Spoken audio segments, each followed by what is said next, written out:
saya mondok di tempat beliau sekitar tahun 1990. Setelah lulus SD, kemarin saya mungkin nggak bisa hadir haulnya beliau karena ada uzur. Sekarang di dalam majelis Rasulullah SAW di malam hari ini, saya sebagai muridnya wajib juga untuk membacakan doa. Membacakan doa itu kan tidak mesti hadir haulnya. Ya, orang bacakan doa itu biarpun di rumah, di majelisnya kirim Fatihah, kemudian bacakan Yasin, dikirim kepadanya sampai. Masa WA saja sampai, masa Yasin tidak sampai. Ya, DM saja sampai, inbox, ya apa namanya Facebook sampai, masa Yasin tidak sampai. Itu otak-otak orang-orang yang tidak paham tentang pesan Allah Subhanahu wa Ta'ala, yang kalau kita hadiahkan kepada orang itu pasti nyampe kepada orang tersebut. Mudah-mudahan guru saya, beliau Al-Ustaz Abdullah bin Awad Abdul, Allah Ta'ala angkat derajat beliau, Allah Ta'ala hapus kesalahan beliau, Allah Ta'ala terima amal beliau, dan Allah Ta'ala jadikan kuburan beliau, tempat istirahat beliau menjadi taman dari taman-taman surganya Allah Subhanahu wa Ta'ala. Amin ya rabbal amin ya rabbal alamin. Biografi Al-Ustaz Abdullah bin Awad Abdul. Pondoknya itu Darut Tauhid. Pondoknya apa? Darut Tauhid di Kota Malang. Itu masih ada sekarang. Memang membatasi murid gak banyak karena memang tempatnya kurang besar. Ya, jadi mungkin menerima murid itu 300 sampai 400 orang. Dulu kita awal-awal belajar di sana itu beliau masih sehat-sehatnya. Beliau yang dulu ketika Al-Faqir mau berangkat ke Hadramut dulu, beliau yang menguji, ngetes. Kalau orang sekarang berangkat ke Hadramut itu masih ada kemudahan. Kalau dulu sulit sekali karena memang ada tes-tesnya tertentu yang harus dipenuhi. Minimal harus bahasa Arabnya mumpuni. Yang kedua harus hafal kitab Zubat Ibn Ruslan minimal 500 bait. Kemudian hafal juz 29, juz 30 dan surat 5, Yasin, Kahfi, Dukhon, kemudian Tabarak, kemudian Waqiah. Itu yang ngetes beliau sendiri. Jadi dulu utusannya Darul Mustafa Tarim itu yang pertama pondok Darut Tauhid ini pondok kita, kemudian pondoknya Al Habib Ustaz Ahmad Hasan Ahmad Baharun Dalwa, kemudian yang ketiga Al Habib Umar Mulahena di Jakarta yang pertama kali memfasilitasi Habib Umar datang untuk di Indonesia. Sekarang kita membaca biografi tentang guru kita, guru saya, beliau Al-Ustaz Abdullah bin Awad Abdul. Ustaz Abdullah bin Awad Abdul adalah sosok ulama yang karismatik yang lahir di Pelawa, Parini, Sulawesi Tengah pada tanggal 19 November 1936 bertepatan 6 Ramadan 1355 Hijriah. Ayah beliau bernama Syekh Awad bin Ahmad Abdul. Ustaz Abdullah bin Awad Abdul memiliki kepribadian yang patut kita tiru. Kepribadian beliau adalah sosok yang alim dan amil. Karena ada orang yang alim tapi tidak mengamalkan dan memanfaatkan ilmunya, atau ada orang mengamalkan tanpa ilmu, namun berbeda dengan beliau. Ilmu yang beliau miliki bukan hanya untuk kebaikan diri beliau, namun juga beliau curahkan kepada para santri dan murid-muridnya. Jadi orang alim itu, yang benar-benar alim itu, semua apa yang mereka punya diajarkan kepada murid-muridnya. Karena kenapa? Karena al-ilmu yazdadu bil infaqi.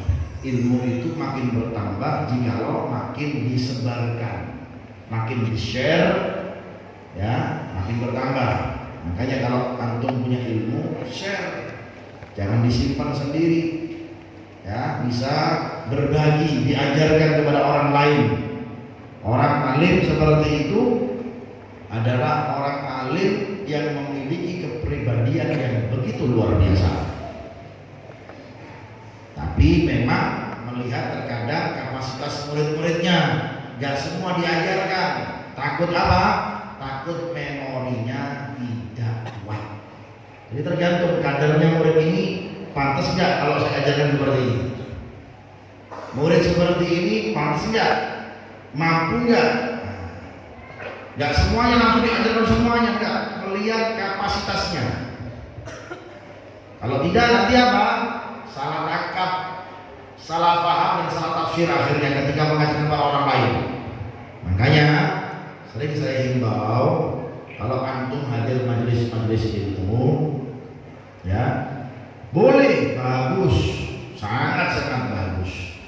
Tapi bisa antum cerna yang memang belum kapasitas antum ini untuk mengerti. Kalau dipaksakan akhirnya takutnya salah mengerti. Ketika memberikan kepada orang lain ilmu yang dia dapat akhirnya salah paham. Makanya orang itu tergantung memberikan ilmu bit tadarruj, pelan-pelan. Bahasa Surabaya apa? Step by step. Bang saudara Muhammad. Ojo langsung ya kan alon-alon ngajari wong ya. Ngajari wong langsung makrifat. Mulu. Ya, langsung diajari kayak drama pembara. Bisa mulu. Isa itu ngaku napa? Ngaku Tuhan. Sholat dhisik, belajar dulu sholat.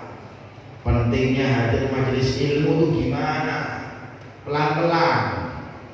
Ya, makanya saya ini terkadang memberikan kepada antum ini mungkin sekapasitas antum. Biar apa? Biar mudah dicerna, mudah difahami. Gak langsung. Takutnya apa? Salah paham nanti. Bagus ilmu, tapi apa? Tapi perlu juga alon-alon, pelan-pelan ketika menyampaikannya. Kecuali kalau memang kelas pondok saja nggak langsung duduk belajar, ya, diajari bahasa Arab, nahunya dulu, kitabnya yang tipis-tipis dulu. Ketika dulu kita belajar di mana di Tarif itu nggak langsung moco jurumiyah, moco nopo, karangannya Habib Umar itu namanya dulu susah. Berapa lembar? 4 lembar atau 5 lembar itu. Kalau hafal betul ngerti baru naik kemana? Kitab jurumnya. Sekarang orang saya ini langsung nggak belajar ini, nggak belajar di pondok, langsung moco jurumnya, langsung mencari alfiyah. Wah, nggak ngerti akhirnya. Pelan-pelan alon-alon dan belajar. Ya, Ustadz Abdullah adalah sosok yang disiplin waktu dalam kehidupannya. Bagi beliau waktu kehidupan adalah rasul mal, yaitu modal utama. Bagi seseorang pedagang yang memiliki modal, pasti tidaklah dia digunakan modalnya terkecuali menginginkan keuntungan. Ya, makanya kalau ada orang mau buka usaha itu bisnis of bisnis, betul ya? Kalau bisnis, kalau uangnya ini jangan dipakai yang lain. Biar apa? Biar modalnya itu betul-betul pas. Jangan dibuat yang lain. Nutup ini, nutup itu, ngeluh dah saya. Ya, kalau keuntungan dia buat keuntungan ini, ya diputar itu saja. Jangan yang lain. Terus ketika kerja jangan tomat. Kalau saudara Muhammad, jangan tomat. Terus bekerja ini. Ini apa? Terus kumpul-kumpul waktu mau kerja. Jangan cari yang lain, tomat ini. Nanti Allah Ta'ala kasih rezekinya aja segitu saja sudah tidak bisa.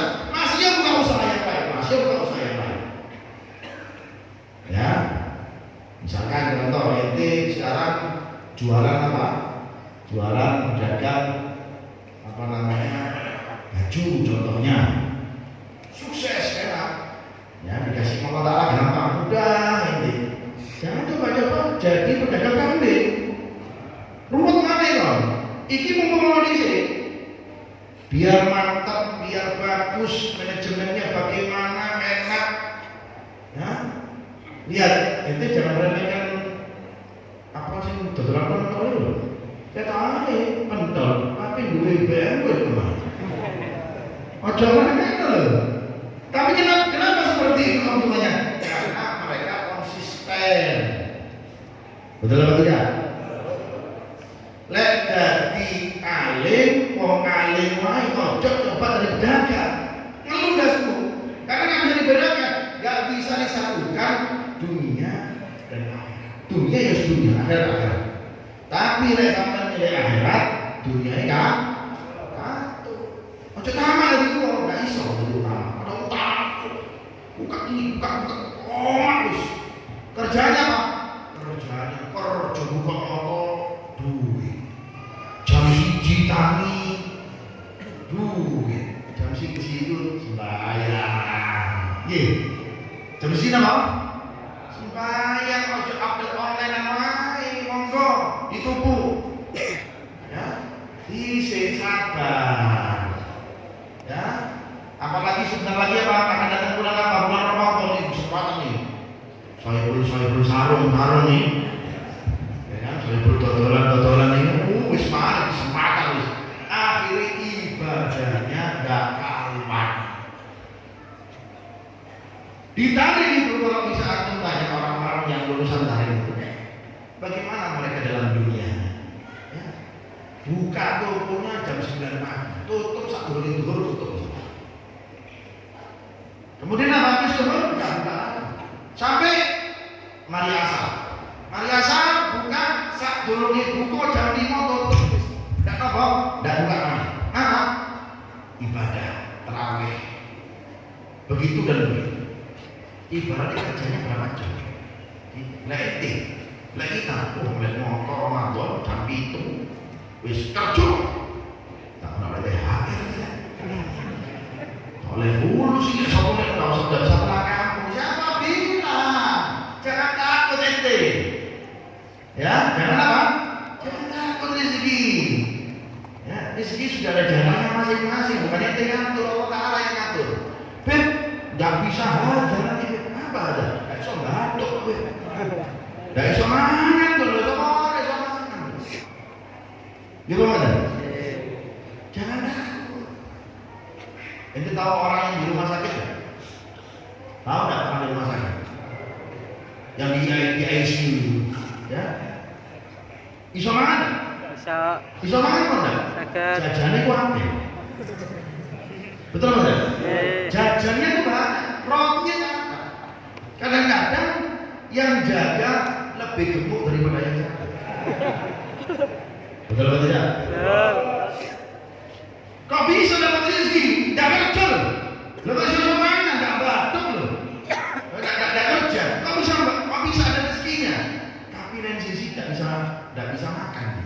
Karena kenapa? Karena sakit. Jangan takut rezeki. Nah, wa ma min dabbatin fil ardi illa 'ala Allahi rizquha. Semua yang melata di muka bumi ini semua ada rezekinya. Allah Taala yang menanggung semuanya. Jangan takut. Allahumma sholli ala Muhammad. Cuma kita ini terkadang terlalu ngoyo. Akhirnya ibadah ya subuh ndak subuh, sembahyang ndak jamaah, rotib ndak rotib, napa keselek kabeh. Kok diplanus iso. Majelis ilmu. Masalah. Jamaah. Ya. Kerja nomor 1. Jangan hati-hati. Ya. Jangan seperti itu. Begitu pula Ustaz Abdullah bin Awad Abdul, namun modal utama beliau adalah waktu kehidupan untuk akhirat. Untuk akhirat. Ya, enggak apa? Akhirat. Kalau ente pentingkan akhirat, berarti tidak boleh kerja. Ya kerja, tapi jangan sampai kerjaan Anda melalaikan akhirat. Selalu saya bilang kalau ada orang yang ngomong sama saya DM atau Bin, bagaimana kerjaan saya ini sip-sipan. Jadi sampai-sampai waktu jalsa nggak bisa hadir, ojo diterima, tidak kerja hadir lain, nanti kerja hadir kan. Akhirnya mulai kerja, mulai jam berapa? Apa tuh sebenarnya? Ya, jam 8 berangkat kerja, jam 4 selesai. Tapi apa? Bisa nikmati hadir majelis, bisa menikmati akhirat. Ya, akhirnya apa? Sampai rumah bisa kumpul dengan keluarganya maghrib, bisa sholat berjamaah, bisa baca rotib. Ya, kalau sekarang orang sekarang enggak, terus kerja dunia. Coba hadir majelis nggak iso, nggak sempet ya, udah sempet kerja nggak sempet ya, lama ya. Sehingga beliau menekankan kepada siapapun yang untuk memanfaatkan waktu yang dimilikinya, khususnya waktu akhirat. Kalau ada kerjaan yang mengganggu waktu akhiratmu, itulah Allah yang lagi mengujimu saat itu. Hati-hati kan, ya, digurung-gurung oleh Allah terus kerja sampean, ya, bukan keberhasilan. Lihat, itu Allah Ta'ala pengen melalaikan ente di saat itu, sehingga apa? Bisa ngumpul duit, wah tabungan akeh, untuk kayak pulang kampung bisa oleh-oleh ini segala macam. Terawih, ya, tidak malam pertama Rojab kemarin nggak tahu lali, malam awal pertama bulan Rojab dan nanti sampai nih kerja, statusnya mau kerja dunia tak Allah, inna lillahi wa inna ilaihi raji'un. Kira-kira lah sampai tidak kerja mangan atau enggak?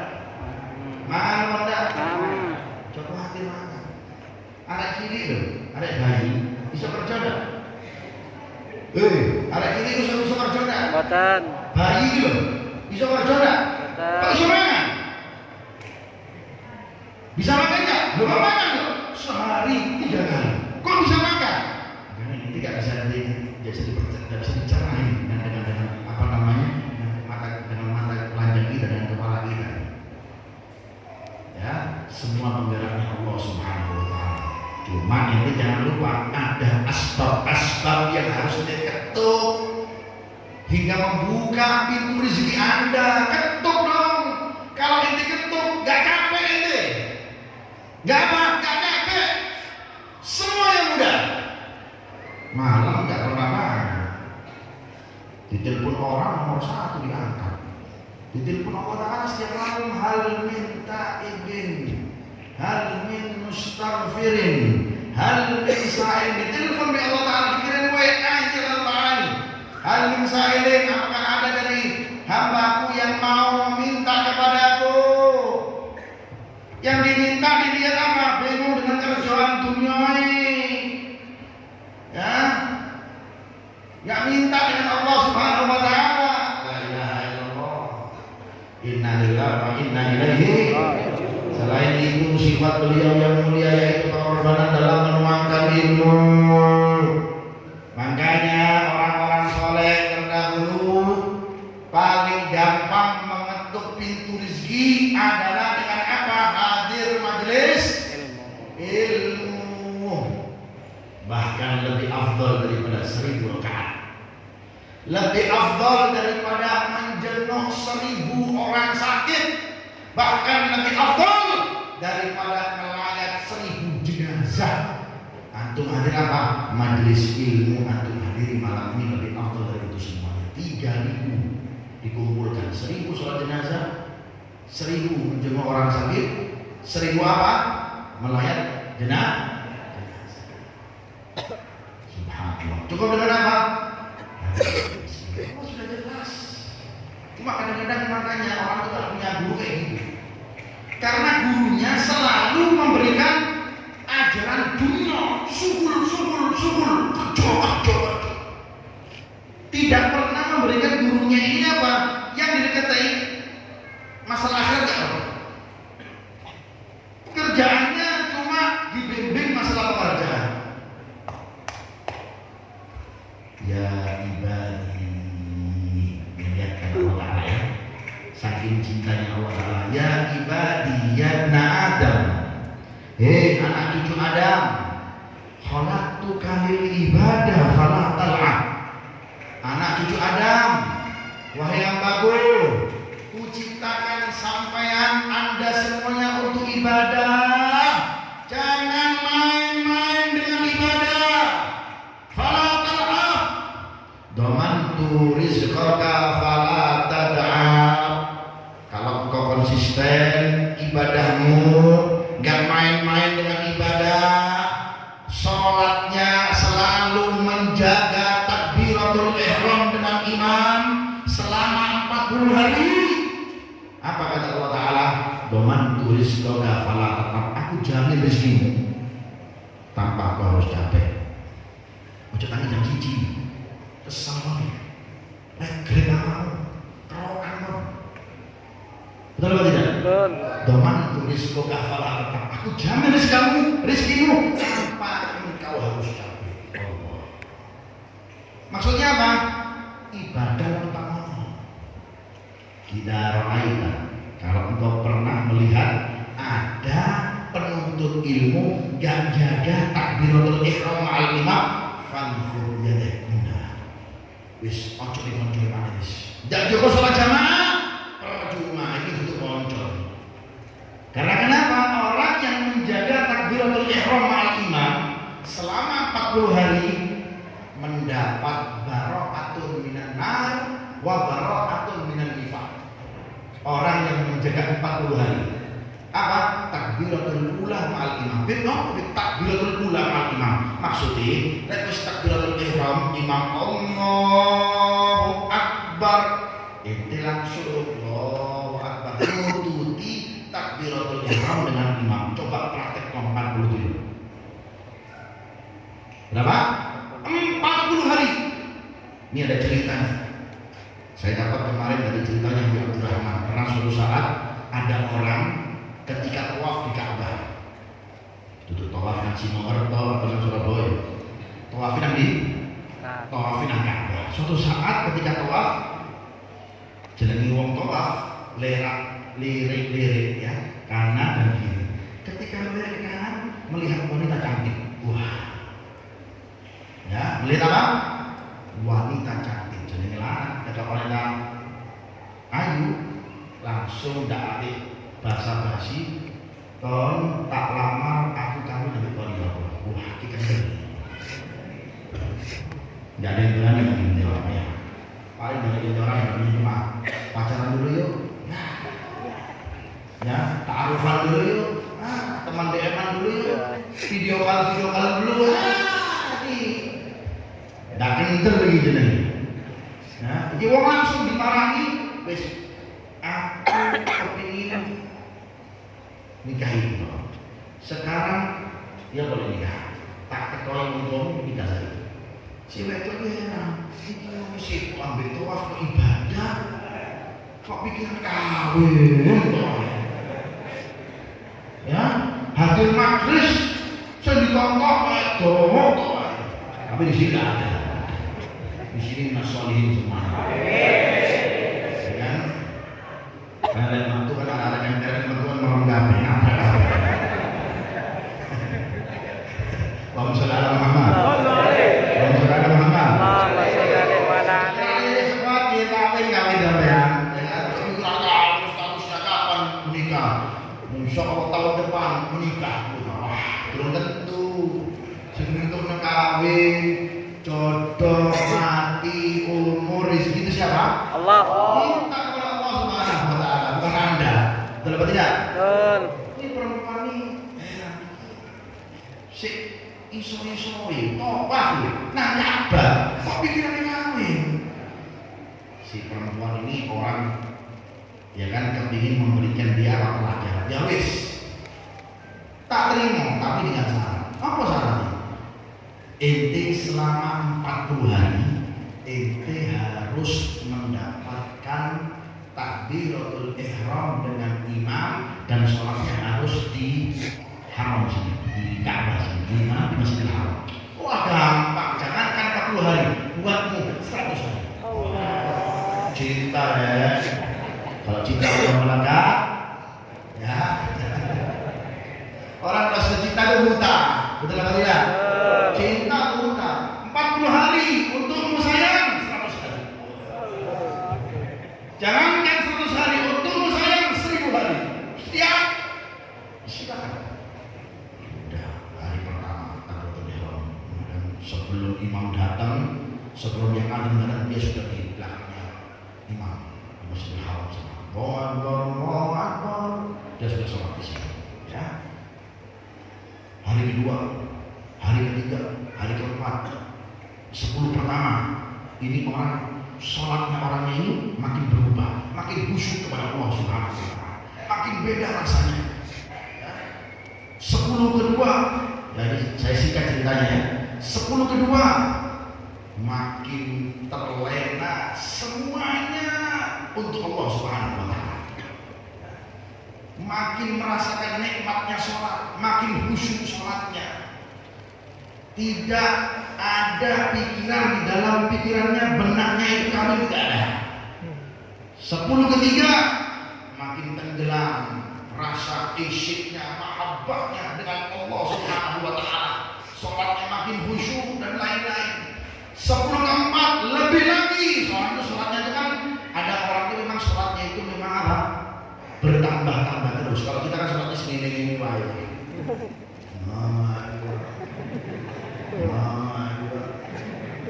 Ada yang nggak sholat ya Allah, alhamdulillah.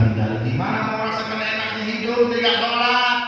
Gimana yang mau merasakan nikmatnya sehat inti nggak sholat jamaah? Gimana itu akan merasakan? Itu kita sholatnya. Kalau sholatnya ini sudah luar biasa. 10 keempat, hari ke-40 sudah lupa. Ya, lupa apa? Lupa dengan janji dengan dia. Lagi. Ketika tawaf, saya betul ini. Mas. Siapa Anda? Nggak kenal bos. Siapa lo? Saya nggak kenal. Loh, saya janji mau ngawinin saya. Gimana mas? Maaf. Si betul ini makin penasaran, makanya dia dulu ojo umbal janji sih, tapi punya sikap ini. Pokoknya ojo diumbar-umbar wae. Janji nang TV ya, ojo itu murahan. Betul apa tidak? Ya.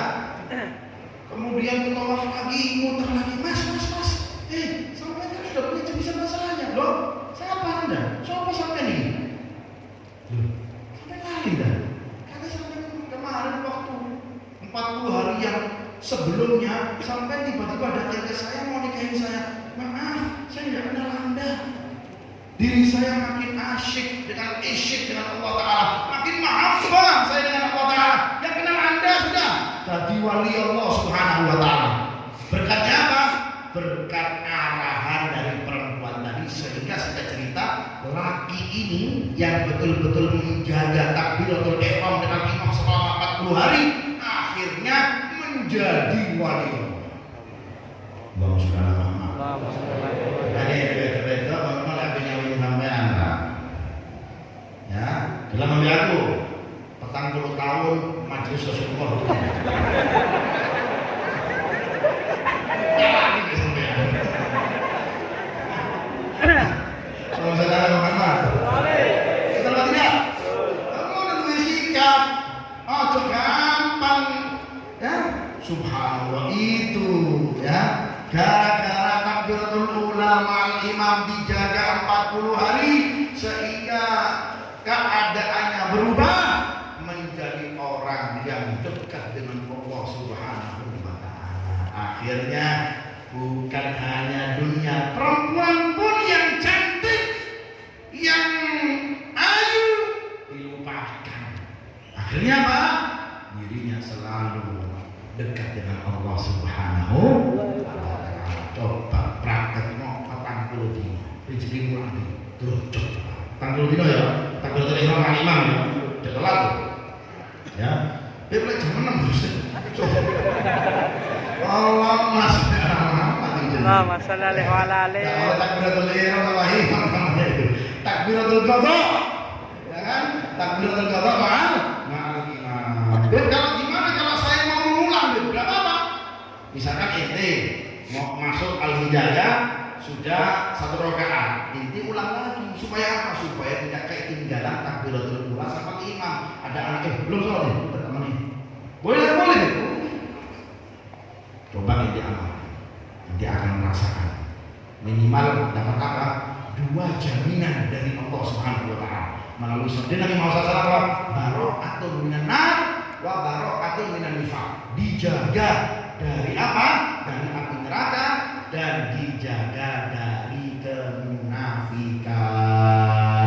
Tapi kalau ente punya teman yang jaga sholat jamaah, gak jaga takbiratul ula sama imam, perlu ente cross check kembali pertemanan anda dengan dia, betul atau tidak. Kalau tidak, lebih baik anda tinggalkan. Ya. La ilaha illallah, pengorbanan dalam memanfaatkan ilmu. Seperti antum di sini, belajar di sini setiap seminggu sekali, amalkan ilmunya sedikit demi sedikit. Malam ini dapat apa? Dapat ilmu apa? Jangan lewatkan takbiratul ula sama imam. Maksudnya apa? Dapatkan imam sepenuhnya. Dapatkan imam 1 rakaat, ya tinggal salam imam ditambah. Ente ulang lagi sholatnya ente. Dia dapat apa? Takbiratul ula sama imam. Masya Allah. Ada sebuah makalah berbunyi, ad-dinu mudhiyah. Agama itu adalah pengorbanan. Agama itu apa? Butuh pengorbanan. Tidak ada orang mau dapat ketenangan tapi dalam agamanya dia leye-leye. Gak bisa dong. Agama itu pengorbanan, majelis taklim pengorbanan. Ya. Makanya kemarin ada orang jamaah juga ada yang ikut itu konvoi di Madura ya, sambil hujan-hujan, ada yang jatuh, masya Allah. Itu pahala gede daripada yang nggak ikut, apalagi pahalanya dari yang nggak jatuh. Ya. Jadi kalau jatuh dari motor atau dari majelis itu pahalanya lebih besar jangan. Ya. Seperti itu. Jadi agama itu apa? Butuh pengorbanan. Setiap berapa banyak yang kita tahu tentang bagaimana sahabat-sahabat Rasulullah SAW di dalam mengorbankan agamanya demi cintanya dengan Allah dan Rasulullah SAW. Maka setiap orang yang mencintai agama Islam, maka ia akan berkorban luangkan waktunya untuk kejayaan agama Islam. Begitulah Ustaz Abdullah bin Ahmad Abdul, seringkali beliau meninggalkan waktu-waktu yang seharusnya untuk kesenangan dengan keluarga, tapi beliau gunakan untuk mengayomi para santri dan dari pagi sampai malam. Dan kita lihat selalu beliau seperti itu. Sebagaimana contoh saat beliau berada di Ma'had Al-Islami Bondowoso, kala itu beliau bahkan berangkat mengajar pukul 3 pagi wis ngajar. Sampean kalau jam 3 sore atau jam 3 sore ndak nah, dan pulang di rumah pukul jam 12 malam, jam 3 pagi keluar, balik jam 12 malam. Kayaknya ajar toh. Subhanallah, kita gak ada apa-apanya dengan mereka orang-orang soleh. Sejuk saat cumile pun gak ada apa-apa ini. Ini teko majelis, ya, seguru sak jam wis dinari musik. Ya, wis dislonjorno. Wis gelbak-gelbik ini rumah semurate. Coba shopping, ayo. Ya, ngaku-ngaku dan arai, ngopi, rokokan, pacaran, ya. Tidak ada rumah sempurna. Hadir majelis, umat biasa kurang sampai ndas semua. Masya Allah. Dikala keluarganya sedang istirahat dan pulang saat keluarganya telah istirahat, begitulah pengorbanan beliau. Beliau juga sosok yang sabar dalam mendidik para santrinya. Bahkan ketika beliau sedang marah sekalipun, maka beliau ungkapkan dengan doa yang baik untuk santrinya. Ya Allah, berilah kemuliaan kepada murid-murid kami semuanya. Ya Allah, angkat derajat mereka semuanya. Ya Rahman, Ya Rahim, Ya Dzal Jalali wal Ikram, bi rahmatika ya arhamar rahimin. Terdidik sosok-sosok mulia yang saat ini menjadi ulama, dai, pengasuh pesantren dan lain-lain sebagainya. Beliau juga banyak mengirimkan santrinya untuk belajar ke ulama-ulama besar pada zamannya. Salah satunya kepada Abu Sayyid Muhammad bin Abi Al-Maliki, Bahkan beliau termasuk salah satu pelopor ulama Indonesia agar mengirimkan santri Indonesia belajar kepada Abu Ya Al-Maliki. Jadi beliau Ustaz Abdul ini termasuk pelopor utama juga. Ya, selain beliau juga Abu Ya Hasan Muhammad Baharun. Kalau Ustaz Abdul seperti tidak pelopor, mengirim-kirim anak muridnya kemana? Ke Al-Ustaz Sayyid Muhammad Al-Maliki. Mengirim anak muridnya kepada Habib Umar bin Hafid, mengirim anak muridnya kepada Habib Zaid bin Ibrahim Muslim. Beliau selalu mendukung seperti ini. Biar apa? Tersebar daripada dai-dai, ulama-ulama hingga tersebarnya ilmu di wilayah Nusantara kita ini. Pelajar perjalanan menuntut ilmu. Pertama beliau menuntut ilmu kepada guru besar beliau yaitu Al-Imam Al-Habib Idrus bin Salim Al-Jufri yang terkenal dengan guru tua Palu Sulawesi, yang mana pesantrennya sudah tersebar keluar di Indonesia Timur, di Indonesia Timur. Beliau belajar bahasa dan serta Arab serta faham ilmu lainnya kepada Al-Habib Idrus Al-Jufri. Selain itu beliau juga mengenyam pendidikan formal di madrasah Tsanawiyah dan aliyah alimin al-khairat dan sering mengikuti halaqah khusus yang diadakan oleh Al-Habib Idrus Al-Jufri yang saat itu termasuk pengajar di madrasah tersebut. Bahkan di dalam halaqah ini Ustaz Abdullah bin Abdul adalah santri yang paling muda di antara santri lainnya. Namun beliau adalah sosok yang mendapat pandangan khusus dicintai oleh gurunya Al-Habib Idrus Al-Jufri. Seorang murid yang mencintai gurunya adalah hal hal luar biasa. Tapi lebih luar biasanya jika guru mencintai muridnya. Jadi kalau dia punya cinta dengan guru itu luar biasa. Tapi lebih luar biasa lagi jika guru itu punya pandangan khusus kepada Anda. Kayak di kompon khusus digurui, oh itu enak guys. Ya, berarti apa? Mendapat nilai plus VVIP dari guru. Tapi nek nonton jadi ngakok ditonton dak biasa kurang greget. Tapi kalau sudah hal yang luar biasa adalah kalau inti nggak datang ditanya sama guru itu kemana itu pada datang, itu hal yang spesial.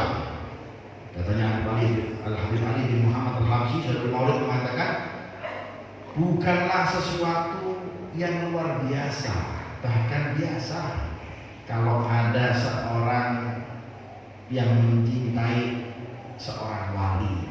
Tapi sesuatu yang luar biasa jikalau ada seorang wali yang mencintai Anda. Itu hal yang luar biasa sekali. Al-Ustaz Abdullah bin Abdul adalah santri paling muda di antara santri lainnya. Namun beliau adalah sosok yang mendapat pandangan khusus dicintai dari gurunya Al-Habib Idrus Al-Jufri. Seorang murid mencintai gurunya adalah hal luar biasa. Tapi lebih luar biasanya lagi jikalau guru mencintai muridnya. Maka karena faktor keilmuan Ustaz Abdullah bin Abdul yang alim, maka beliau diangkat oleh gurunya untuk menjadi pengajar di kala umur beliau yang masih muda, yaitu usia 17 tahun. Kemudian beliau safar dari Palu menuju Malang karena kehausan beliau dengan ilmu. Ustaz Abdullah bin Abdul menuntut ilmu belajar di Habib Abdul Qadir bin Ahmad Al-Faqih Malang yang akan dihaulkan, termasuk gurunya Habib Qadir bin Ahmad Al-Faqih itu ya. Mungkin beliau memiliki prinsip man dhanna annahu qad alim faqad jahila. Artinya siapa orang yang menyangka dirinya telah berilmu maka sesungguhnya itulah awal dari kebodohan. Maka jangan merasa pintar, merasa kita ini adalah orang yang paling bodoh. Disitulah kita mendapatkan ilmu-ilmu yang tidak kita sangka-sangka yang diberikan oleh Allah Subhanahu wa Ta'ala. Ya, jangan merasa paling top dalam majelis, jangan merasalah paling gak ada apa-apa di dalam majelis. Semakin kita punya perasaan seperti itu, Allah Subhanahu wa Ta'ala menghujani rahmat-rahmat kepada kita semuanya. Amin ya rabbal. Ustaz Abdullah bin Abdul menyembunyikan keilmuannya di hadapan gurunya karena beliau berkonsentrasi untuk belajar kepada Habib Abdul Qadir. Tapi layaknya minyak wangi, bau harumnya masih tercium juga, walaupun ditutup-tutupi oleh Ustaz Abdullah bin Ahmad Abdul.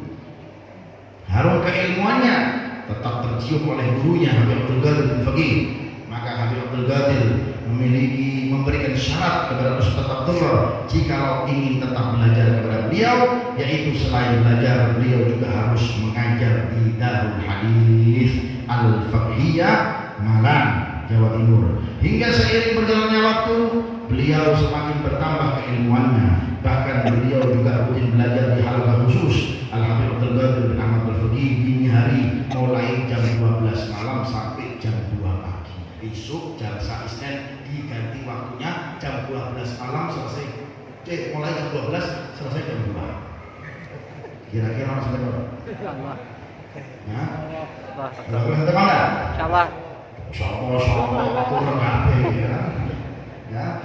Itu belajar komputer jam 12 malam baru belajar. Allah. Kalau orang zaman sekarang jam 12 malam baru apa? Baru mulai buka kerja. Kerjaan. Suhul. Ya, jam 12 malam. Orang dulu jam 12 malam dia bakal begini. Ala khusus sih. Ya. Allah. Makanya orang-orang dulu diberkahi waktunya oleh Allah Subhanahu wa taala. Tiba-tiba punya mobil, tiba-tiba rumah gede. Karena kenapa makmur? Dunia tidak dihiraukan, dikejar oleh dunia terus. Ya dunia. Allah Ta'ala berpesan kepada dunia, kalau ada orang yang khidmat kepada aku, jadilah pembantunya, jadikan mudah untuknya semuanya. Bukan oleh Allah Subhanahu wa taala.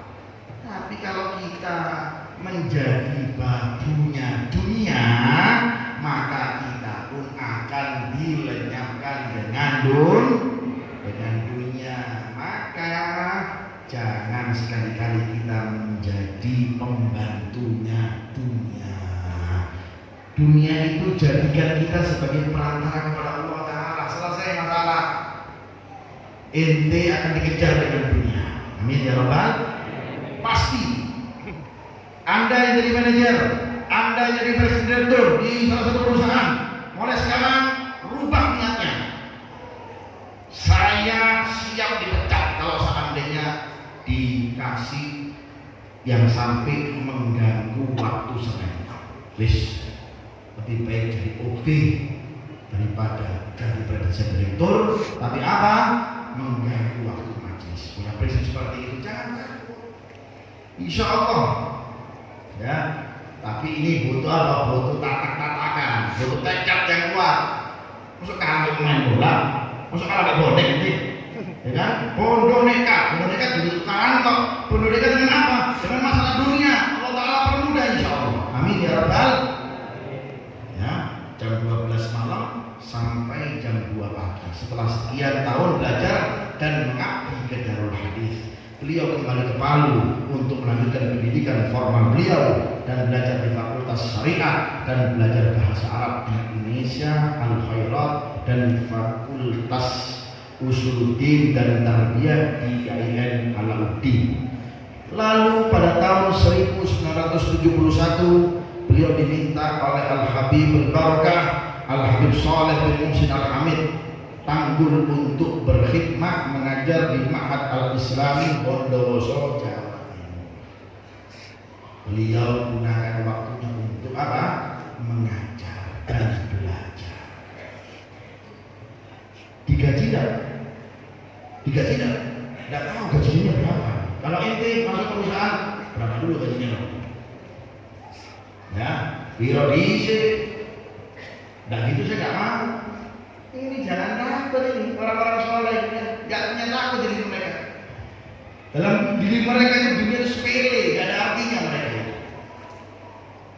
Sehingga apa? Allah Ta'ala permudah diri mereka. Apalagi perintah dari gurunya, tidak pakai ditawar lagi. Bismillah. Allahumma sholli ala Muhammad. Pendirian pesantren Darut Tauhid. Ya, suatu ketika beliau memiliki keinginan yang sangat kuat untuk mendirikan pesantren. Saya juga punya keinginan.